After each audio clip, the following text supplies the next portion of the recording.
Jamil Chad, todas as tardes entre nós aqui na Band News FM. Jamil, hoje para falar de globalização, né, Jamil? De um espião russo que se passava por brasileiro e foi preso na Noruega. Diga, Jamil, boa tarde. Só falta ele falar que torcer para o Real Madrid, né? Fala, É isso. Boa tarde, boa tarde. Boa tarde. Eu fico pensando como é o sotaque dessa pessoa. Não, é que eu não contei a história inteira. Ele começa sendo um estudante no Canadá, tá? Em Calgary, no Canadá. Mas enfim, vamos lá, vamos para a notícia. As autoridades norueguesas anunciaram a prisão de um espião russo que se passava por um pesquisador brasileiro, João Assis. O nome dele, pelo menos dos documentos brasileiros que ele apresentava. Isso faz parte, Fábio, Adriana, de uma série de prisões e de ações do governo, não só da Noruega, mas de outros lugares da Europa também, de colocar na prisão ou pelo menos expulsar espiões russos. Espiões russos que, claro, desde o momento da guerra com a Ucrânia, ganharam uma atenção toda especial na Europa toda, com grande, eu diria, atenção principalmente dos países nórdicos, aqueles que fazem justamente fronteira lá no Ártico com a Rússia.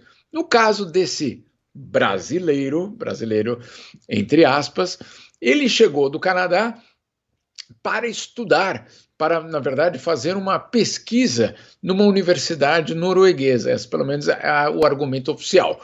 E essa pesquisa, olha só que interessante que o João Assis faria.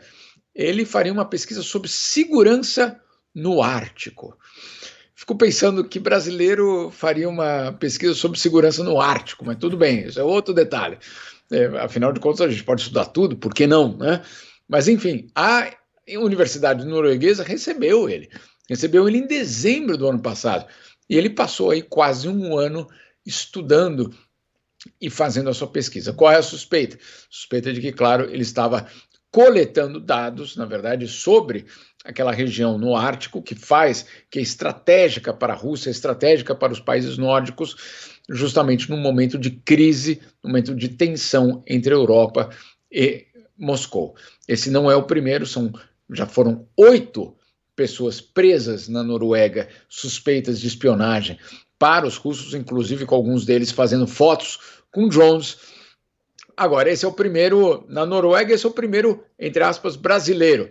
E aí é curioso, né? Porque não é a primeira vez que um russo usa passaportes brasileiros para se passar por um espião, para fazer espionagem, para se passar por um outro cidadão. Há um ano, no tribunal em Haia, um brasileiro também trabalhava como estagiário, e na verdade era um russo camuflado de brasileiro e suspeito de ser um dos espiões do que restou, basicamente, da entidade que sucedeu a KGB. Enfim, uma história de espionagem. Agora, a questão é a seguinte, Fábio, Adriana, por que brasileiro? Por que passaporte brasileiro? Por que o nosso passaporte? Essa é a principal questão, né? Por que o nosso passaporte? E me impressiona, ele conseguiu ficar um tempo nesse personagem, né? Ele conseguiu apresentar documentação que foi aceita. Então, me impressiona que não se levante uma suspeita em relação à pessoa. Que tipo de documento era esse que ele apresentou que conseguiu a confiança da universidade? E ele seguiu adiante com o estudo. É curioso. A gente tem duas opções aí, né, Jamil? Uma mais lúdica. O brasileiro é benquisto e tudo quanto é lugar, né? Então, quer dizer, vai ser bacana e vai ser mais fácil me passar pro brasileiro. Tá, e a outra opção, que talvez não seja tão lúdica assim, é fácil conseguir um passaporte brasileiro. Né? É isso aí, Fábio. Exatamente. Essa segunda questão aí é muito complicada, inclusive, porque se ele tinha um passaporte brasileiro, ele certamente viajava com esse passaporte, com essa identidade brasileira. E aí fica a pergunta, até que ponto você tem uma fraude, inclusive na fabricação de passaportes brasileiros. Tem um aspecto que isso já é conhecido aqui na Europa há muito tempo, que o passaporte brasileiro é muito valorizado no mercado negro. Por que ele é valorizado no mercado negro?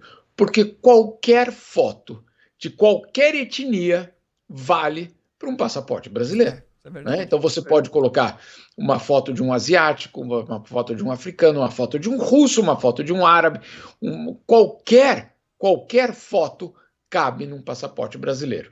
E é por isso que, justamente, no mercado negro, se você quiser comprar, eu não estou te oferecendo não, viu, Adriana? Mas se você quiser comprar um passaporte brasileiro no mercado negro, ele é mais caro do que os outros.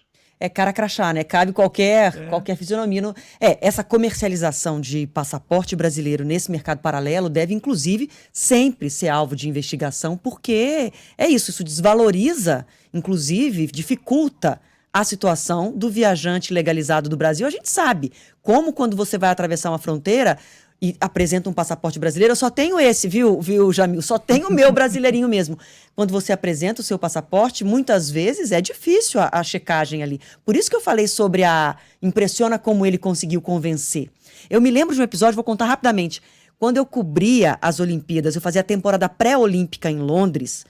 Num determinado momento, eu saí de Londres para a Itália para um final de semana de folga. Então, queria levar minha filha para conhecer Roma, que ela não conhecia. Tive um feriado ali, 3, 4 dias, levei. E eu já tinha no meu passaporte um carimbinho, um carimbo mesmo, com os símbolos das Olimpíadas de Londres, porque dentro de Londres, aquela documentação para ter acesso aos eventos oficiais facilitava a vida de todos os correspondentes estrangeiros. Quando eu cheguei na imigração da Itália, voltando, já tinha entrado na Itália, para voltar para Londres, quando a pessoa viu o carimbo, ela dizia assim, mas esse carimbo não foi autorizado ainda. Como não foi, se eu recebi, estava em Londres?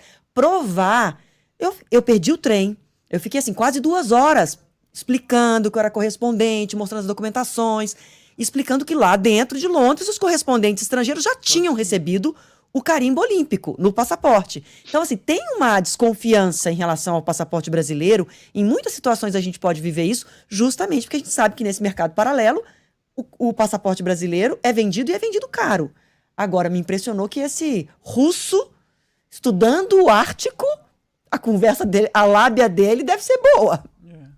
Português eu não sei. Mas você tem toda razão, Adriana. Esse é um aspecto absolutamente fundamental. Eu já tive vários primos, amigos que chegavam aqui em Genebra e tiveram problemas para entrar, e a polícia me ligando para saber se era verdade que aquelas pessoas eram de fato brasileiras vindo me visitar. Inclusive, uma era uma pesquisadora que fazia pós-doutorado em comércio internacional, e parecia que era uma história que não entrava para eles. Como que não entra? Qual é o problema? Por quê? Porque justamente tem essa desconfiança em relação ao passaporte brasileiro. Mas aí eu insisto,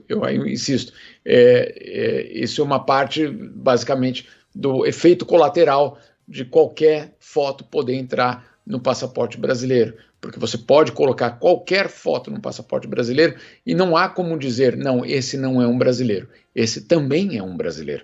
Esse é o nosso país multicultural, com essa história repleta de violência do passado e do presente, mas que gerou justamente essa sociedade multicultural que se apresenta ao mundo dessa forma.